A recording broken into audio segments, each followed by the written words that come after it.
Hey everyone, welcome to my channel discover study with Preeti Bora. दोस्तों, मैं बिल्कुल ध्यान रखती हूँ कि आपके मार्क्स बहुत अच्छे आए हर एग्जाम में, चाहे कोई भी यूएजीसी नेट जेआरएफ, कोई पीएचडी की एंट्रेंस दो, असिस्टेंट प्रोफेसर का एग्जाम दो, पीजीटी का एग्जाम दो, एसईडी का एग्जाम दो, कोई भी आप एग्जाम दो पॉलिटिकल साइंस से संबंधित, तो उसके मार्क्स की जिम्मेदारी मेरी होती है। कैसे? एक तो मैं आपको बहुत अच्छे अच्छे कॉन्सेप्ट समझाती हूँ, ठीक है, एंड दूसरा मैं क्या करती हूँ कि रोज आपको सुबह 6 बजे, ठीक है, सुबह 6 बजे एक फैक्चुअल डोज दे देती हूँ, ठीक है, कि कुछ इंपॉर्टेंट तथ्य मैं आपको सुबह सुबह ही करा देती हूँ कि यार ये लो 6 बजे है, ठीक है, 10 से 15 मिनट की वीडियो है, फटाफट देख लो और ये इंपॉर्टेंट फैक्ट्स हैं। यही एग्जाम में अगर तुम इन सब चीजों को ध्यान में रखोगे तो बहुत भला होगा तुम्हारा, ठीक है। इसलिए रोज सुबह, क्योंकि आप हमेशा मुझसे शिकायत करते हो कि मैम हमें ना फैक्चुअल डेटा याद ही नहीं होता, तो भाई याद कैसे होगा, इकट्ठे तो पूरा नहीं हो जाएगा ना, धीरे धीरे करके होगा। इसलिए ये फैक्चुअल रिविजन की सीरीज है, ठीक है। तो चलिए स्टार्ट करते हैं। स्टार्ट करने से पहले भाई,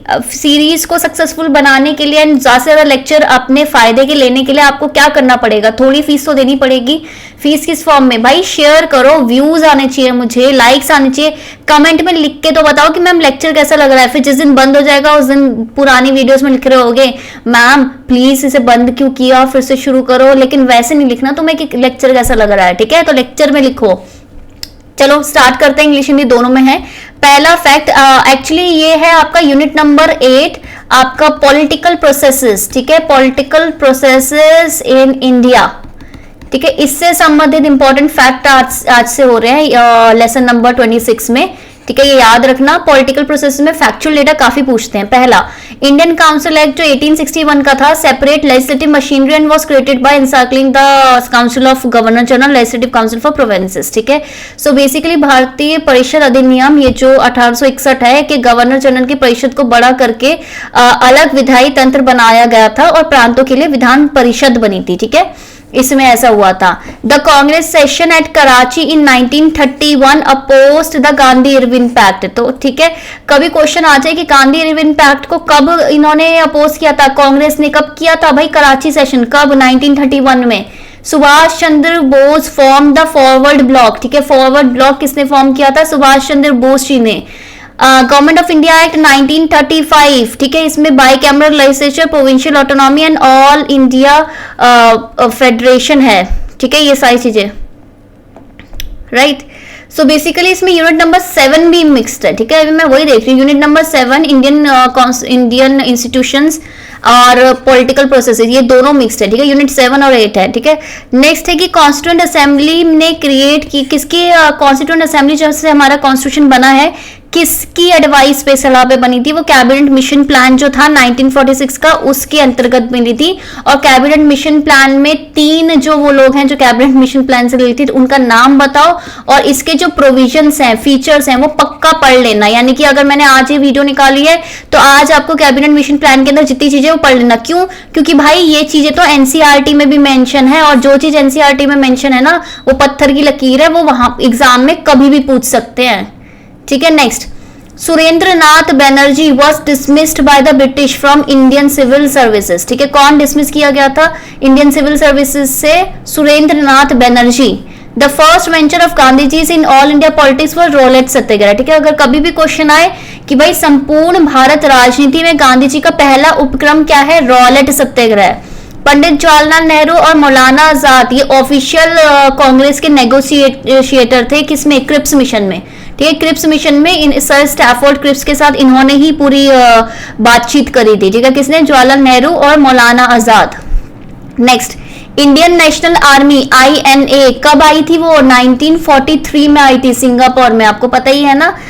the Balkan plan of fragmentation of India, Balkan का मतलब होता है कि खंड करना, ठीक है, अलग अलग करना। किसका सुझाव था ये लॉर्ड माउंटबेटन का सुझाव था, ठीक है। हजरत मोहानी ने क्या प्रपोज किया था? Adopt complete independence at the goal of Congress in the Ahmedabad session of 1920।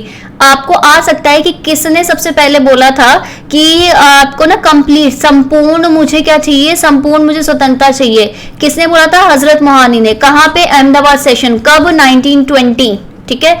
ये इंपॉर्टेंट क्वेश्चन है, ये आएंगे।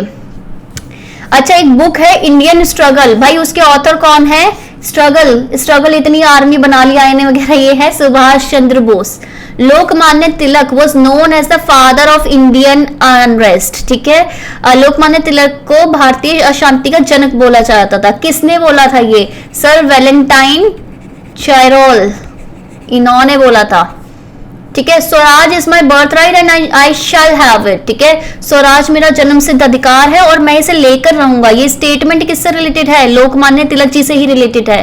According to Mahatma Gandhi politics should be spiritualised, ऐसे एक स्टेटमेंट आ सकती है कि किसके अनुसार राजनीति के का आध्यात्मिकरण होना चाहिए, तो ये है आपका Mahatma Gandhi. The village was a sink of localism and a den of ignorance, narrow mindedness and communalism, ठीक है। ये बेसिकली विलेज के बारे में ये स्टेटमेंट किसने बोली है? स्टेटमेंट बेस्ड क्वेश्चन में ना ऐसे कोई स्टेटमेंट दे देते हैं और पूछते हैं कि भाई बताओ अभी स्टेटमेंट किसने बोली है।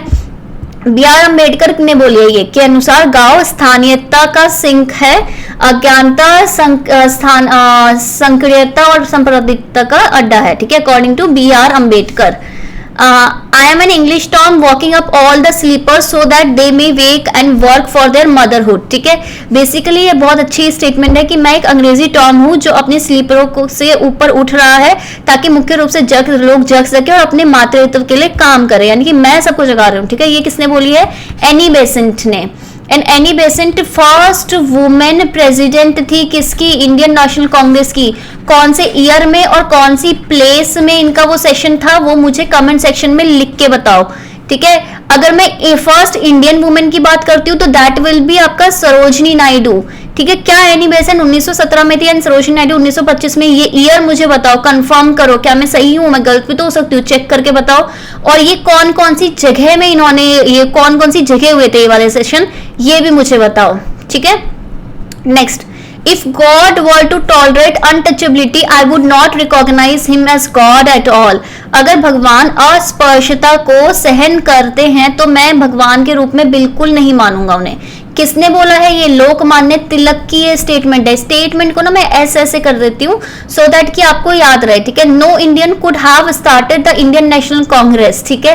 कोई भी भारतीय राष्ट्रीय कांग्रेस की शुरुआत नहीं कर सकता था। ये किसने बोला? गोपाल कृष्ण गोखले ने। अच्छा, इंडियन नेशनल कांग्रेस कहाँ कब फाइंड आउट हुई थी?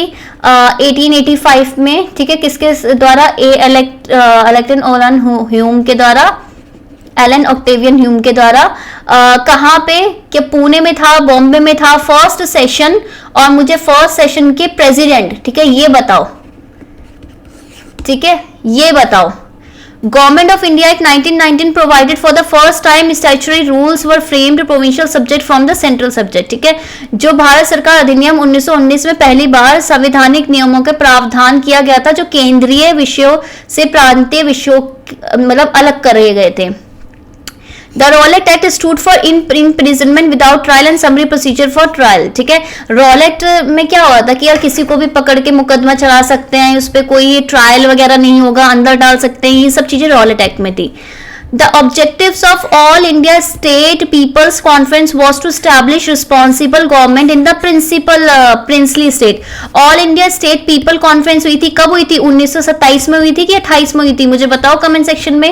इसका मेन उद्देश्य क्या था? इसका उद्देश्य यह था कि देसी रियासतों में जिम्मेदार सरकार की स्थापना करें।